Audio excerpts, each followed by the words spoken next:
अरे कहाँ गए अर्पिता, सुनैना, अंकित, विशाल, गौरी? अरे सबका मनपसंद टिक्की वाला गर्मा गर्म चटपटी टिक्की लेकर आ गया रे। केशव की आवाज सुनते ही सभी लोग अपने घरों से बाहर आ गए।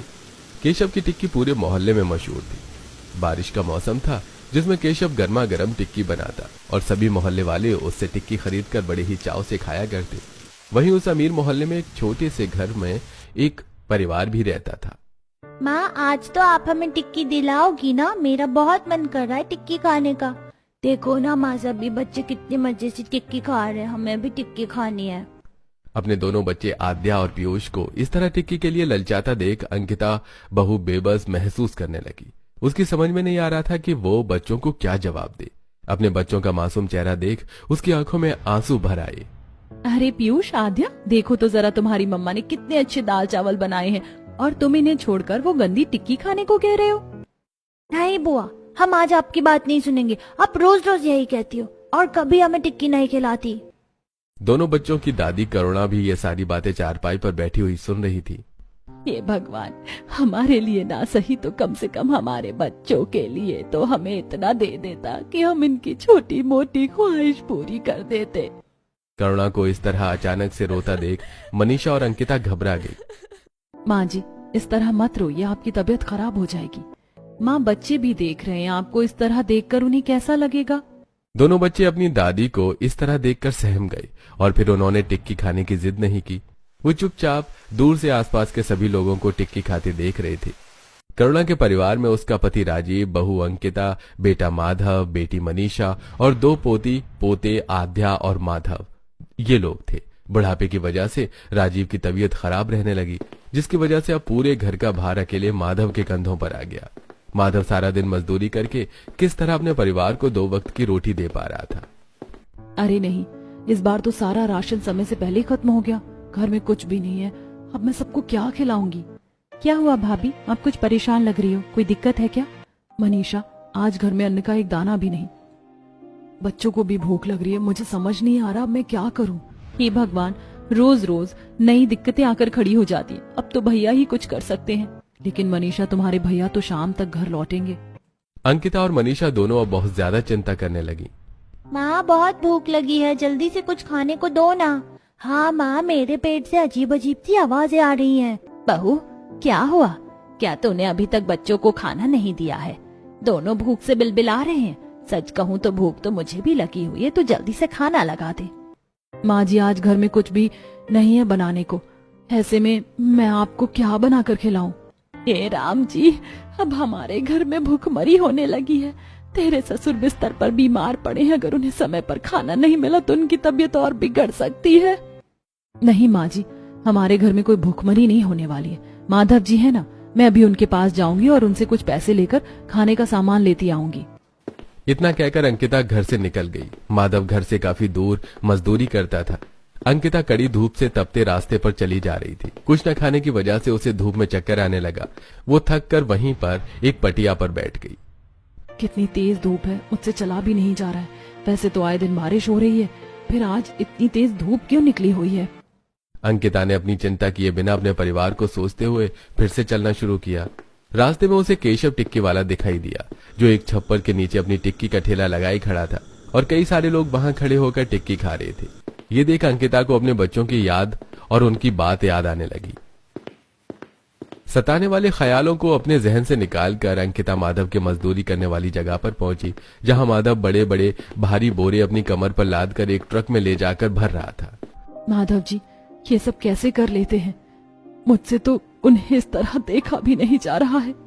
हिम्मत करके अंकिता माधव के पास पहुंची और उसने माधव को सारी बात बताई, जिस पर माधव ने उसे कुछ पैसे दिए, जिनसे एक समय का खाना भी नहीं खरीदा जा सकता था। मुझे माफ कर दो अंकिता, तुम इतनी दूर से मेरे पास चलकर आई हो और मेरे पास तुम्हें देने के लिए बस इतने ही पैसे हैं। अरे नहीं माधव जी, आप अपनी परवाह किए बिना हमारे लिए मेहनत कर रहे हैं। आपको ऐसा नहीं सोचना चाहिए। इस पैसों से कुछ ना कुछ तो मिल ही जाएगा। अंकिता इतना बोलकर वहां से वापस लौट गई। रास्ते में अंकिता को कुछ समझ नहीं आ रहा था कि वो सिर्फ 50 रुपए में क्या खरीद सकती है। हे भगवान जी, मदद कीजिए मेरी। सिर्फ 50 रुपए में मैं सबका पेट कैसे भरवाऊंगी? चलते चलते अंकिता की नजर एक बूढ़े व्यक्ति पर पड़ी जो धूप में जमीन पर कपड़ा बिछाकर कुछ सब्जी लिए बैठा था। बेचारे इस उम्र में भी धूप में सब्जी बेच रहे हैं। ये गरीबी इंसान को न जाने क्या क्या करने पर मजबूर कर देती है। मेरे पास इतने कम पैसे हैं, क्यों ना मैं इन्हीं से कुछ ले लूं, इससे इनका भी थोड़ा भला हो जाएगा। अंकिता उस बूढ़े आदमी के पास गई और उसने देखा कि वहां कोई भी सब्जी खरीदने नहीं आ रहा था। अंकिता ने उस बूढ़े आदमी से कुछ आलू, 1-2 टमाटर और कुछ धनिया मिर्च लेकर घर वापस लौटी। भाभी, क्या आपको कुछ मिला?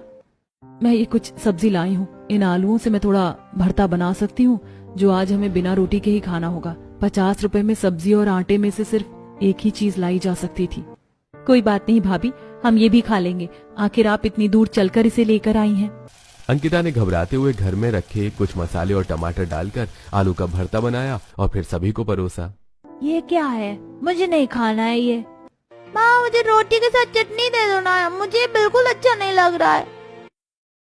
बेटा, आज हमारी सारी रोटी बंदर खा गया, इसलिए घर में एक भी रोटी नहीं बची है। तुम दोनों को यही सब खाना होगा। मेरे बच्चों, तुम्हारी माँ ने बहुत अच्छा भरता बनाया है, एक बार खाकर तो देखो। लाख समझाने पर भी बच्चे भरता खाने से मना करते रहे। सभी बड़ों से भी बिना रोटी के आलू का भरता नहीं खाया जा रहा था। और तभी, अरे कहाँ गए? आपका मनपसंद टिक्की वाला गर्मा गर्म चटपटी टिक्की लेकर आ गया। टिक्की वाली की आवाज लगाते ही सभी अपने घरों से बाहर निकल आए और टिक्की लेकर खाने लगे। वहीं पीयूष और आध्या ने भी फिर से टिक्की खाने की जिद करना शुरू कर दिया। घर में 1 रुपया भी नहीं था और दोनों बच्चे रो रो कर टिक्की खाने की जिद कर रहे थे।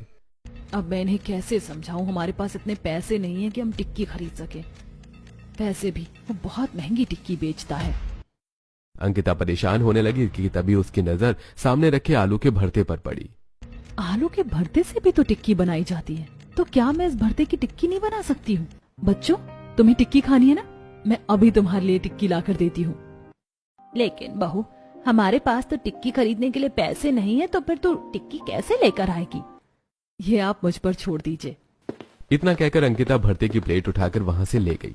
उसने दोबारा चूल्हे में आग जलाई और फिर उस पर थोड़ा तेल डाला और उबले हुए आलू के भरते की टिक्की सेकनी शुरू की। इसमें तो तेल भी कम खर्च हो रहा है। मेरे दिमाग में ये पहले क्यों नहीं आया? अंकिता ने आलू के भरते से कई सारी टिक्की बना ली और फिर बूढ़े आदमी से लिए टमाटर, मिर्च और धनिये से सिल पर चटनी पीसी। कुछ ही देर में अंकिता ने सबके सामने गर्मा गर्म करारी टिक्की चटनी के साथ लाकर रख दी। भाभी, ये आप कहाँ से लाई? क्या आपने ये उसी आलू के भरते से बनाई है? हाँ मनीषा, आखिर टिक्की सिर्फ आलू की ही तो बनती है। पता नहीं मेरे दिमाग में ये पहले से क्यों नहीं आया। बहू, तूने कमाल कर दिया। अब जल्दी से बच्चों को बुला ले, वो घर में बनी टिक्की देखकर खुश हो जाएंगे। बच्चे बाहर खड़े हुए निराश होकर सभी आसपास के लोगों को टिक्की खाते देख रहे थे। आध्या, पीयूष, देखो तुम्हारी मम्मा ने तुम्हारे लिए क्या बनाया है। इतना बोलकर मनीषा ने टिक्की से भरी प्लेट बच्चों को दिखाई, जिसे देखकर बच्चे खुशी से उछलने लगे। इतनी सारी टिक्की, बुआ क्या ये सब हमारी है? हाँ बच्चों, ये सारी की सारी टिक्की तुम्हारी है। ये आज तो हम बहुत सारी टिक्की खाएंगे। बच्चे खुश होकर टिक्कियों पर टूट पड़े, जिन्हें देख अंकिता, मनीषा और करुणा की आंखों में आंसू आ गए। मेरे बच्चे कितनी देर से भूख बर्दाश्त कर रहे थे। मुझे बहुत खुशी है कि मैं इन्हें इनकी मनपसंद चीज खिला पाई। बहू, तूने आज बच्चों की टिक्की खाने की ख्वाहिश पूरी कर ही दी। तू सच में कमाल है। सभी ने बड़ी खुशी खुशी टिक्की खाई और फिर कुछ माधव के लिए बचाकर रख दी। भाभी, आपने तो सच में बड़ी ही मजेदार टिक्की बनाई है, और उस चटपटी चटनी का तो जवाब ही नहीं था। मुझे तो टिक्की खाए हुए एक अरसा हो गया था, जिसकी वजह से मुझे अब उसका स्वाद भी याद नहीं था। लेकिन इतना कह सकती हूँ कि आपकी टिक्की मेरी अब तक की खाई सारी टिक्कियों में से सबसे अच्छी थी। मुझे खुशी है कि तुम्हें मेरी बनाई हुई आलू की चटपटी टिक्की पसंद आई मनीषा। शाम को माधव के घर लौटने पर अंकिता ने माधव को भी टिक्की खाने को दी, जो उसे भी बहुत पसंद आई। अब जब तक राशन नहीं मिल जाता तब तक हम इसी तरह ये चटपटी टिक्की खा सकते हैं। माधव ने घर में थोड़े आलू लाकर रख दिए। अब अंकिता सबको रोज टिक्की बनाकर खिलाया करती। बच्चे भी अब बहुत खुश थे और उन्हें देख बड़े भी। फिर एक दिन पड़ोसन संगीता उनके घर पहुंची। कैसी हो करुणा बहन? अरे आओ संगीता बहन, बैठो। बैठ तो मैं जाऊंगी ही, ये बताओ कि सब कुछ ठीक ठाक है? क्या बताएं संगीता, तुम तो जानती ही हो हमारे घर में पल में तोला पल में मासा वाला हिसाब है, और सब भगवान की कृपा है। संगीता और करुणा दोनों बातें ही कर रही थी कि तभी मनीषा ने एक टिक्की की प्लेट लाकर संगीता के सामने रख दी। लो संगीता टिक्की खाओ। अरे वाह करुणा बहन, तुम्हें तो पता कि मैं टिक्की की कितनी बड़ी शौकीन हूँ। मैं रोज केशव की टिक्की खाती हूँ। मेरे यहाँ टिक्की खाकर देखो, केशव की टिक्की भूल जाओगी। इस पर संगीता कुछ देर के लिए हैरान हो गई और फिर जैसे ही उसने टिक्की का एक पीस खाया तो आंखें बड़ी हो गईं और मुंह खुला रह गया। करुणा बहन, तुमने कहाँ से मंगवाई ये टिक्की? बिना दही सोंठ के भी इनका स्वाद लाजवाब है और चटनी के तो कोई ठिकाने ही नहीं। ये तो सच में केशव की टिक्की से भी ज्यादा अच्छी है। क्या सच में? हमने तो कभी केशव की टिक्की खाई ही नहीं, उसका स्वाद तक हमें नहीं पता। हमने तो सिर्फ ये बहू के हाथों से बनी टिक्की खाई है। वो टिक्की अंकिता ने बनाई थी। ये सुनकर संगीता को और हैरानी हुई। अंकिता, तुम ऐसी टिक्की बनाकर बेचती क्यों नहीं हो? तुम्हारी टिक्की सभी को बहुत पसंद आएगी। मुझे पूरा यकीन है कि तुम अपनी टिक्की बेचकर खूब कमा सकती हो। अब तुम मुझे सोच कर बताओ। संगीता की बात सभी को काफी ठीक लगी। लेकिन संगीता जी, मैं टिक्की बेचूंगी कैसे? मेरे पास तो कहीं कोई जगह नहीं है और ना ही कोई ठेला। अरे शुरुआत घर से करो, मैं सभी पड़ोसियों को तुम्हारी टिक्की के बारे में बता दूंगी। इस पर अंकिता टिक्की का काम करने के लिए राजी हो गई। उसने अगले दिन से ही टिक्की बनाने की शुरुआत की। पहले 1-2 पड़ोसी उसके यहाँ टिक्की खाने आए और फिर धीरे धीरे बढ़ते चले गए। भाभी, आपकी टिक्कियों की बिक्री तो दिन पे दिन बढ़ रही है। लाइए मैं आपकी थोड़ी मदद कर देती हूँ। अब अंकिता की टिक्की बनाने से मनीषा उसकी मदद करने लगी। अंकिता टिक्की तला करती और मनीषा उन्हें पत्तों में चटनी के साथ लगाकर बेचा करती। धीरे धीरे अंकिता की आलू की चटपटी टिक्कियां खूब बिकने लगी, जिससे अंकिता ने एक ठेला खरीद लिया और अब उस पर टिक्की बेचना शुरू कर दिया। वहीं अंकिता की टिक्कियों की वजह से केशव की टिक्कियां लगभग बिकना बंद हो गईं। समझ नहीं आ रहा कि अब कोई मुझसे टिक्की क्यों नहीं खरीद रहा है। मैं रोज यहाँ आकर खाली हाथ ही चला जाता हूँ। आखिर ऐसी क्या बात हो गई? केशव अपनी टिक्की का ठेला लिए आगे बढ़ ही रहा था कि तभी उसकी नजर अंकिता की टिक्की के ठेले पर पड़ गई। अरे ये कौन है? इसे तो आज से पहले कभी इस मोहल्ले में नहीं देखा। ये औरत कहाँ से अचानक टिक्की बेचने आ गई? केशव ने वहां से गुजरते एक आदमी से अंकिता के बारे में पूछा। अरे भाई केशव, ये हमारे मोहल्ले की टिक्की बेचने वाली है। बड़े ही मजे की टिक्की बनाती है। बिना सोंठ दही के इनकी चटनी का अलग ही स्वाद है और वो अपनी टिक्कियों में चावल का आटा भी मिलाती हैं, जिससे टिक्की बड़ी करारी बनती है। तो ये है मेरी बिक्री न होने की वजह। मुझे इसका कुछ करना होगा, नहीं तो ये एक दिन मेरा पूरा धंधा चौपट कर देगी। केशव सोच में पड़ गया कि वो अंकिता को वहां से कैसे हटाए। तभी केशव के मन में एक आइडिया आया। ये खराब टिक्कियों से इसकी टिक्कियों को बदल दूंगा, जिससे जो भी इसकी टिक्की खाएगा इससे टिक्की अच्छी नहीं लगेगी और फिर सभी इसकी टिक्की लेना बंद कर देंगे और फिर मेरी टिक्की फिर से बिकने लगेगी। केशव अगले दिन एक बर्तन में खराब बिना सेकी टिक्की लेकर अंकिता के ठेले के पास पहुंच गया। उसने चुपके से अंकिता की बिना सेकी टिक्कियां उठाकर अपनी टिक्कियों से बदल दी और वहां से भाग गया। दोनों टिक्कियों के दिखने में ज्यादा अंतर नहीं था, इसलिए अंकिता को पता भी नहीं चला। तभी वहां पर कुछ लोग टिक्की खाने आ गए। अरे बहन जी, जरा एक चटपटी टिक्की की प्लेट तो लगाना। बहन जी, मेरे लिए 5 टिक्की बना दो। मुझे अपने परिवार को तुम्हारी हाथ की टिक्की खिलानी है। अंकिता ने बड़ी खुशी से टिक्कियां सेकी और फिर चटनी डालकर उन दोनों आदमियों को दी। थू थू थू, ये कैसी टिक्की है? अरे ये तो सिर्फ उबले हुए आलूओं में बेहिसाब नमक डला हुआ है। अरे सभी का यही हिसाब है, जरा सी बिक्री ज्यादा क्या हो जाए चीज को खराब बनाना शुरू कर देते हैं। अरे अगर ऐसा है तो मैं इन टिक्कियों को घर नहीं ले जाना चाहता। लाओ मुझे मेरे पैसे वापस दो। अरे क्या ही हो गया भैया, मैंने तो पहले जैसी ही टिक्की बनाई है। सच में मैंने इसमें कुछ भी गलत नहीं किया है। अरे तुम हमारे पैसे वापस करो, हम यहाँ तुम्हारा नाटक देखने नहीं आए हैं। अंकिता ने निराश होकर उन दोनों आदमियों के पैसे वापस किए और फिर अपनी एक आलू टिक्की को चख कर देखा। उसमें सच में नमक बहुत तेज था और आलू भी ठीक से उबले हुए नहीं थे। आखिर ऐसा कैसे हो सकता है? मैंने तो काफी अच्छे से आलू उबाले थे। उस दिन अंकिता की टिक्की बिल्कुल भी नहीं बिकी। उसे सारी टिक्कियां लेकर घर आना पड़ा, जिससे उसका काफी नुकसान हो गया।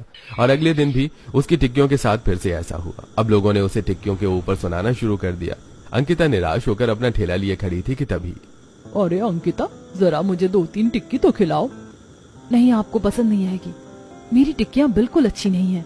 अरे ये क्या बोल रही हो अंकिता, तुम्हारी टिक्कियां तो केशव से भी ज्यादा अच्छी हैं। तुम सबसे अच्छी टिक्कियां बनाती हो।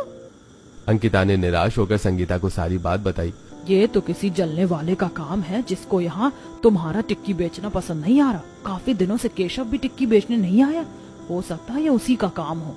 संगीता ने इतना कहा ही था कि तभी केशव अपनी टिक्की का ठेला लेकर आवाजें लगाता हुआ वहां पहुंचा। अरे आ गया, आपका मनपसंद टिक्की वाला आ गया। केशव के आते ही सभी पड़ोसी उसके पास टिक्की लेने के लिए इकट्ठा हो गए और ये सब अंकिता और संगीता देख रही थी। अंकिता, तुम यहीं रुको, मैं अभी आती हूँ। इतना कहकर संगीता केशव के पास गई और उसने केशव से टिक्की बनाने को बोला। केशव ने तुरंत संगीता को टिक्की का पत्ता बनाकर दिया। संगीता ने एक बार में ही टिक्की के स्वाद को पहचान लिया कि वो अंकिता की टिक्कियां थी। तो इसने सिर्फ टिक्कियां चुराई नहीं बल्कि इन्हें बेचकर पैसे भी कमा रहा है। इसकी सजा तो इसे जरूर मिलेगी। थोड़ा सोचकर संगीता ने केशव से कहा, केशव, तुम्हारी टिक्कियों का जवाब ही नहीं। मैं चाहती हूँ कि तुम मेरे लिए अभी ताजी आलू उबालकर बढ़िया सी टिक्की बनाओ। आज मैं सभी को ताजी टिक्की की दावत देना चाहती हूँ। इस पर केशव घबरा गया क्योंकि उसे अंकिता की टिक्कियों की विधि पता नहीं थी और आसपास सभी लोग उससे ताजी आलूओं की टिक्की बनाने को कहने लगे। केशव ने जल्दी से आलू उबालकर ताजी टिक्की बनाई और फिर सभी को दी। उन टिक्कियों का स्वाद और रंग पहले वाली टिक्कियों जैसा नहीं था। अरे भाई, ये टिक्की तो पहले वाली टिक्की से काफी अलग है। इसका स्वाद तो बिल्कुल भी वैसा नहीं है। अरे यह तो बिल्कुल भी अच्छी नहीं लग रही भाई। ऐसा इसलिए क्योंकि पहले वाली टिक्कियां केशव ने बनाई नहीं थी। वो अंकिता की टिक्कियां थी जो कि इसने चुराई थी। अरे ऐसा कैसे हो सकता है? संगीता तो अब बहुत बेकार टिक्की बना रही है, तो भला ये उसकी टिक्की क्यों चुराएगा? इस पर संगीता ने अंकिता ने ताजी आलू की टिक्की बनवाई और सभी को उनका स्वाद पहले वाली स्वादिष्ट टिक्कियों जैसा ही लगा था। अब केशव की चोरी पकड़ी गई और सभी ने उसे खूब खरी खोटी सुनाई। पता है तुमने जिस औरत की टिक्कियां चुराई उसने कितनी मुश्किलें उठाने के बाद ये छोटा सा आलू टिक्कियों का ठेला लगाया था। उसके घर में एक वक्त की रोटी के भी लाले होने लगे और उसके बच्चे जिन्होंने भूखे रह रहकर समय गुजारा। संगीता की बातें सुनकर केशव को अपने किए पर बहुत पछतावा हुआ। उसने संगीता से माफी मांगी। माफी मुझसे नहीं बल्कि उससे मांगो जिसके साथ तुमने गलत किया है। इतना सुनते ही केशव संगीता के पास गया और हाथ जोड़कर उससे माफी मांगने लगा। मुझे पता है कहीं न कहीं इसमें मेरी भी गलती है। आप माफी मत मांगिए। मैं जानती हूँ कि मेरा ठेला लगाने से आपकी बिक्री बिल्कुल बंद हो गई थी। ऐसे में किसी भी इंसान के मन में छल कपट आ सकता है, इसलिए आपको माफी मांगने की कोई जरूरत नहीं है। केशव अंकिता के देवी जैसे स्वभाव को देखकर हैरान रह गया और उससे बार बार माफी मांगने लगा। अंकिता से बात करने पर अब उसे अपनी और भी ज्यादा गलती महसूस हो रही थी। आप मुझसे माफी मत मांगिए। बदले में अगर आप चाहें तो मेरे साथ आलू की चटपटी टिक्की का काम कर सकते हैं। इससे आपको भी बेरोजगारी नहीं देखनी पड़ेगी। केशव खुशी खुशी उसके लिए राजी हो गया। अब केशव और अंकिता ने टिक्की की एक छोटी सी दुकान खोल ली जिसमें टिक्की के अलावा और भी कई सारी चीजें थी। अब अंकिता के घर के हालात पहले से काफी बेहतर हो गए थे। बहू देखना बाहर कितनी अच्छी बारिश आ रही है। ऐसे में अगर तेरे हाथों की गर्मा गर्म चटपटी टिक्की खाने को मिल जाए तो क्या ही कहने। हाँ भाभी, वैसे भी आप बाहर टिक्की बेचकर सारा दिन गुजार देती हो। ऐसे में हमें आपके हाथ की टिक्की खाए हुए काफी दिन हो गए हैं।